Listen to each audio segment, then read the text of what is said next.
খোদার দিদার যা পাইয়ে দেবে তা হলো নামাজ, জান্নাতে জানিয়ে যাবে তোমায় তা হলো নামাজ।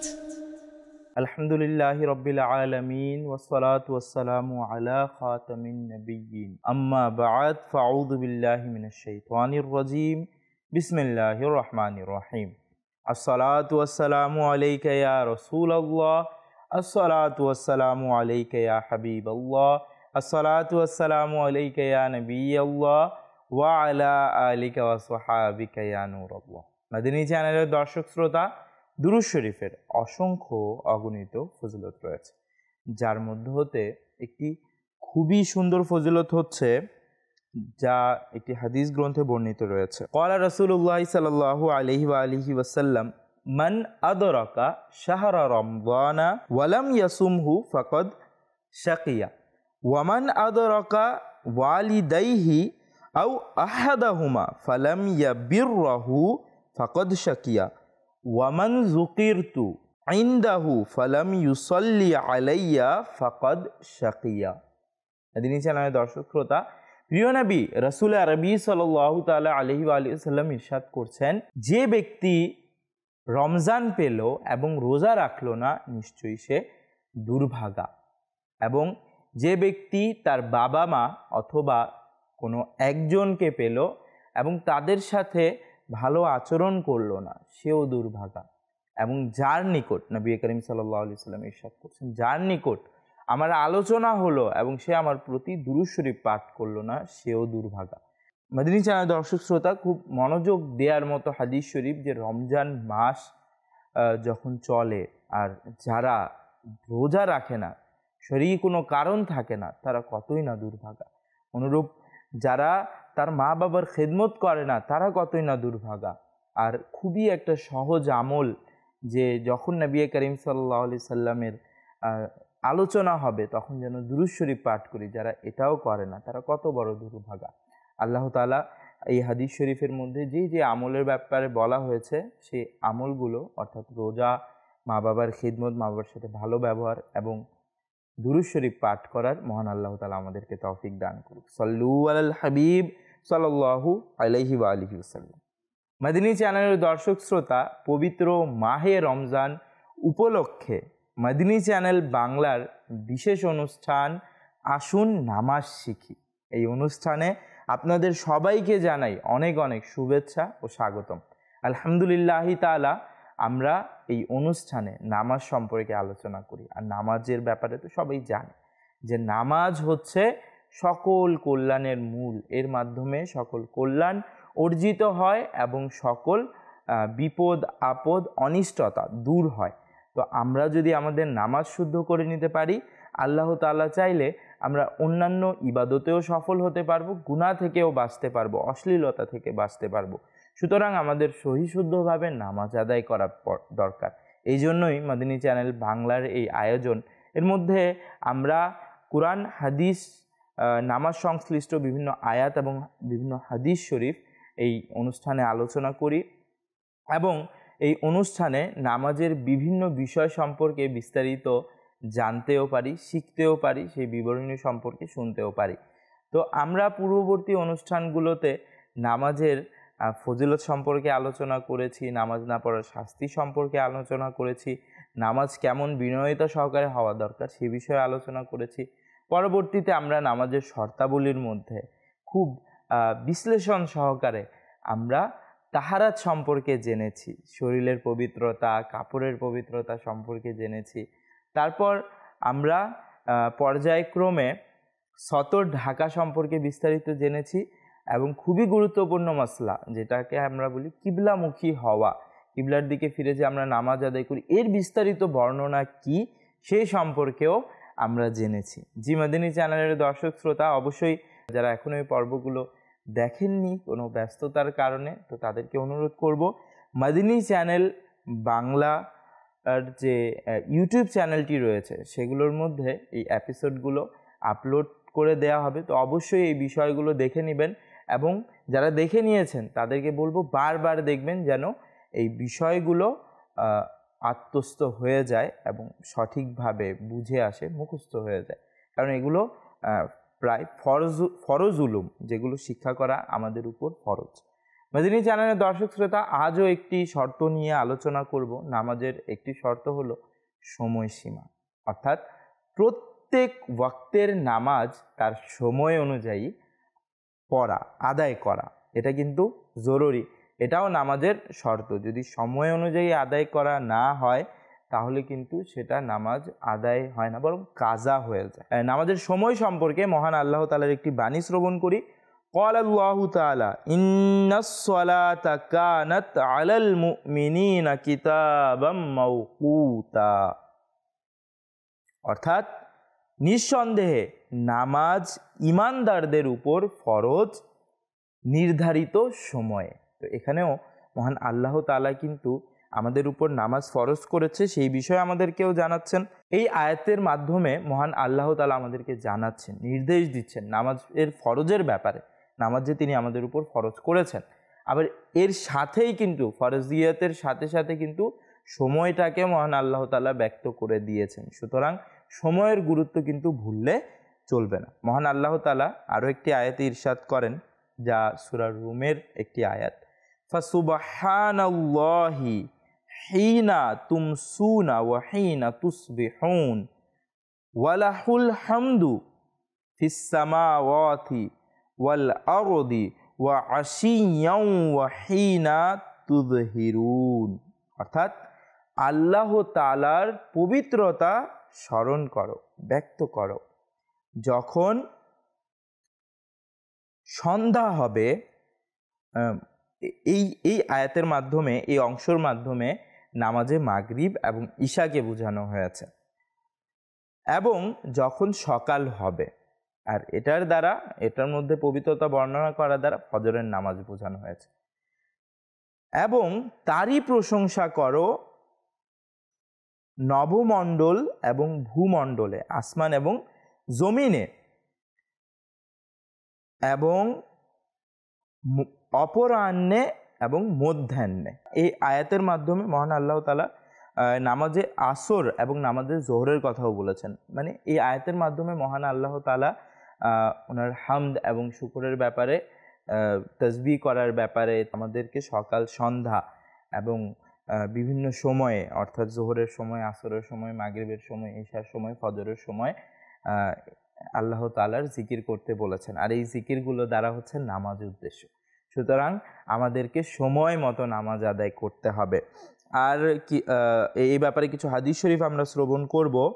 নবী করিম রফুর রহিম সাল্লাল্লাহু তাআলা আলাইহি ওয়া সাল্লাম ইরশাদ করেন, এই হাদিসটি নিসাই শরীফে রয়েছে, যা আবু হুরায়রা রাদিয়াল্লাহু তাআলা আনহু কর্তৃক বর্ণিত। নবী করিম সাল্লাল্লাহু আলাইহি সাল্লাম ইরশাদ করেন, যে ব্যক্তি ফজরের এক রাকাত সূর্য উদিত হওয়ার পূর্বে পেয়েছে তাহলে তার উপর নামাজ ফরজ হয়ে গিয়েছে, এবং যে আসরের এক রাকাত সূর্য অস্ত যাওয়ার পূর্বে পেয়েছে তার উপরও সেও নামাজ পেয়েছে, অর্থাৎ তার উপরও নামাজ ফরজ হয়ে গিয়েছে।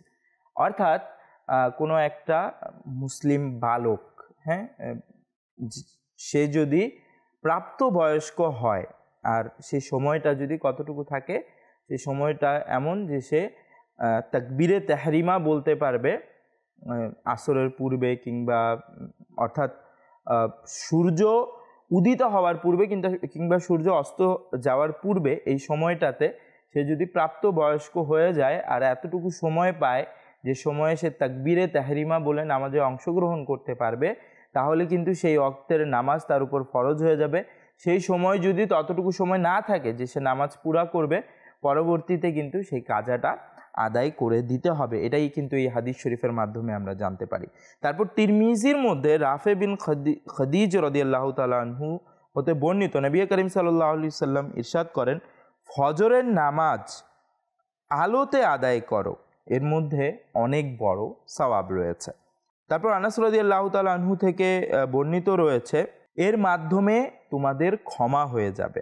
আরেকটি বর্ণনাতে রয়েছে, যে ফজরকে আলোকিত করে আদায় করে আল্লাহ তাআলা তার কবর এবং তার অন্তরকে আলোকিত করবে এবং তার নামাজ কবুল করবে। এই হাদিস শরীফগুলো দ্বারা ফজরের নামাজ, এটা আমরা বাহারি শরীয়তের মধ্যে পাই যে ফজরের নামাজ শেষ সময়ে পড়া কিন্তু মুস্তাহাব। তো এই হাদিস শরীফ দ্বারা সেই বিষয়গুলোর ব্যাপারে আলোকপাত করা হচ্ছে যে ফজরের নামাজ যেন আমরা শেষ সময়ে আদায় করি। আর সচরাচর আমরা আমাদের প্রিয় মাতৃভূমি বাংলাদেশেও আমরা দেখি যে আমরা ফজরের নামাজ পড়লে শেষ সময়ে কিন্তু আমরা নামাজ পড়ি এবং নামাজ পড়ে মসজিদে অবস্থান করি, জিকির দোয়া ইত্যাদি করতে করতে বাহিরে পরিপূর্ণ আলোকিত হয়ে যায়।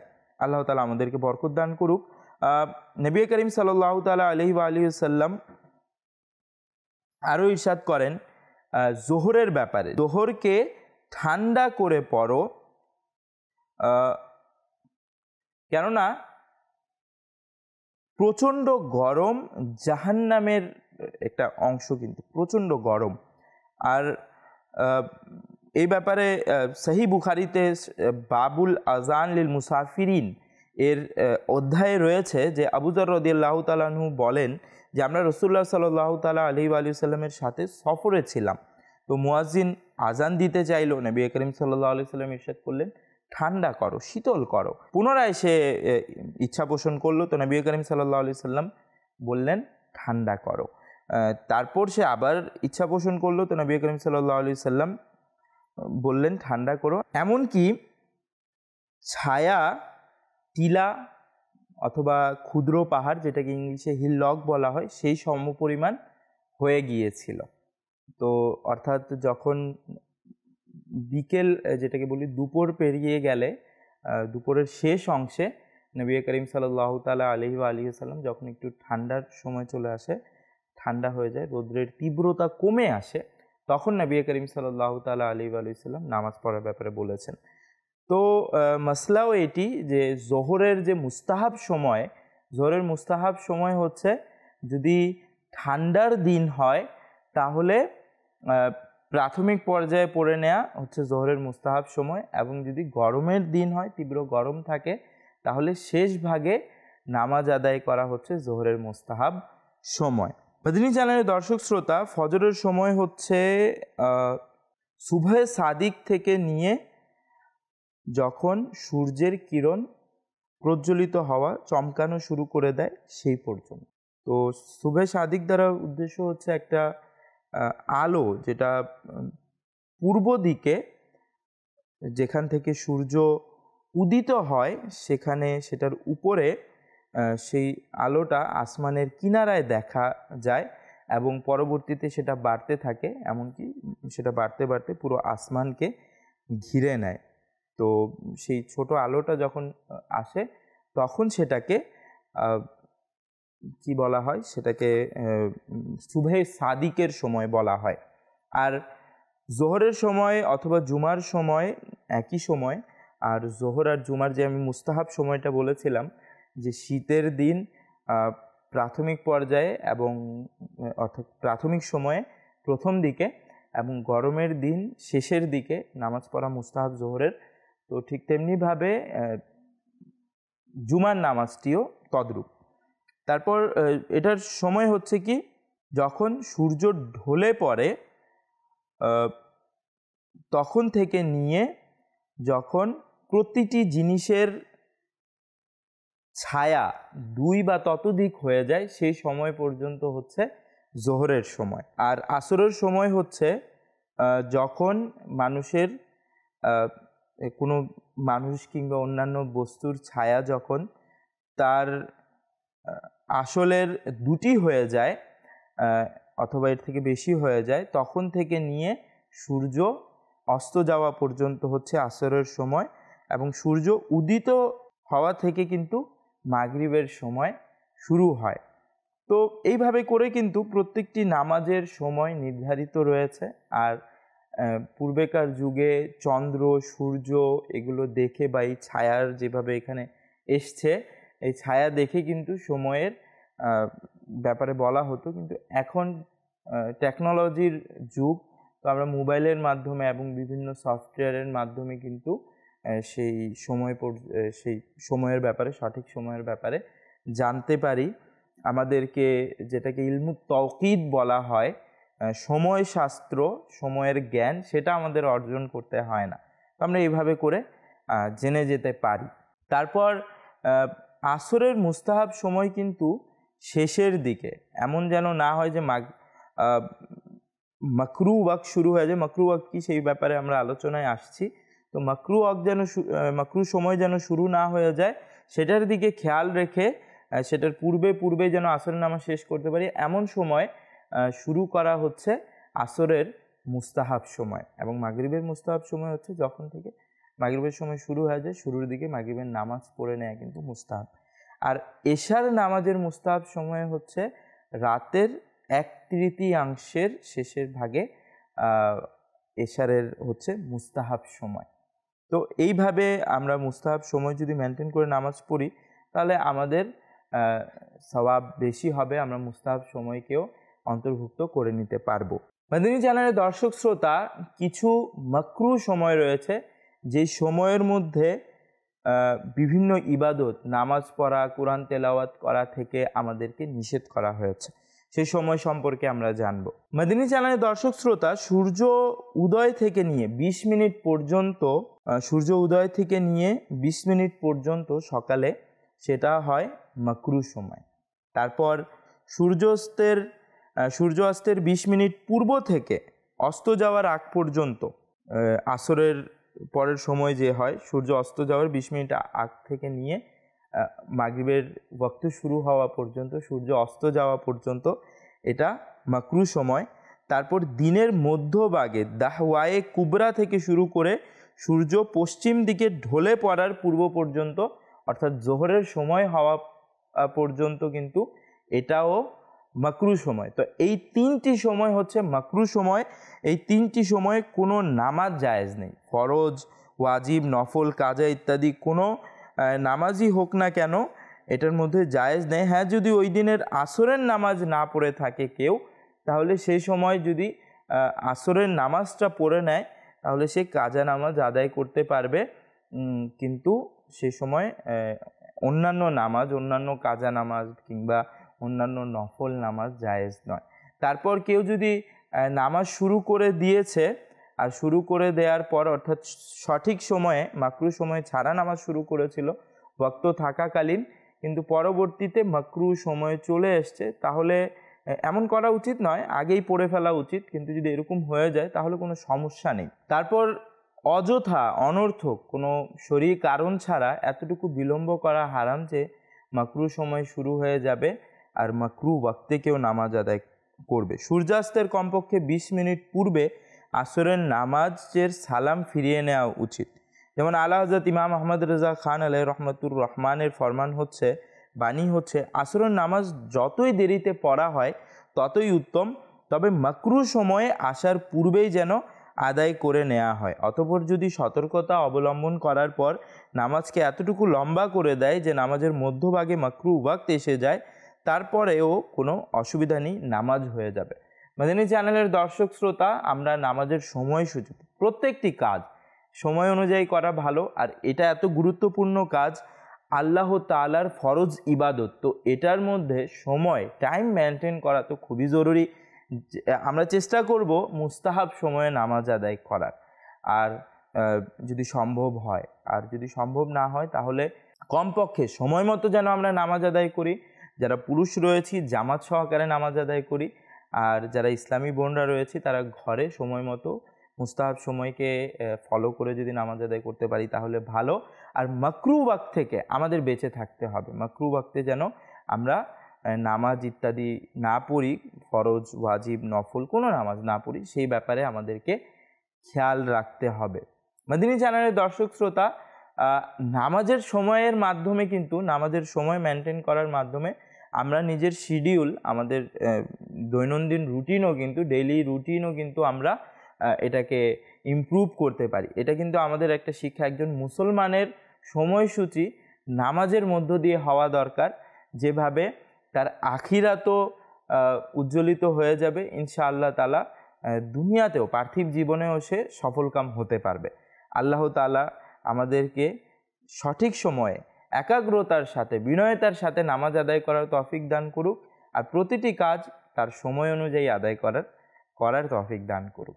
আমিন বিজাহিন নবিয়িল আমিন সাল্লাল্লাহু আলাইহি ওয়া আলিহি ওয়াসাল্লাম। মাদিনী চ্যানেলের দর্শক শ্রোতা, আগামী পর্ব দেখার আমন্ত্রণ জানিয়ে বিদায় নিচ্ছি। সল্লু আলাল হাবিব সাল্লাল্লাহু তাআলা আলা মুহাম্মদ সাল্লাল্লাহু আলাইহি ওয়া আলিহি ওয়াসাল্লাম। খোদার দিদার যা পাইয়ে দেবে তা হলো নামাজ, জান্নাতে জানিয়ে যাবে তোমায় তা হলো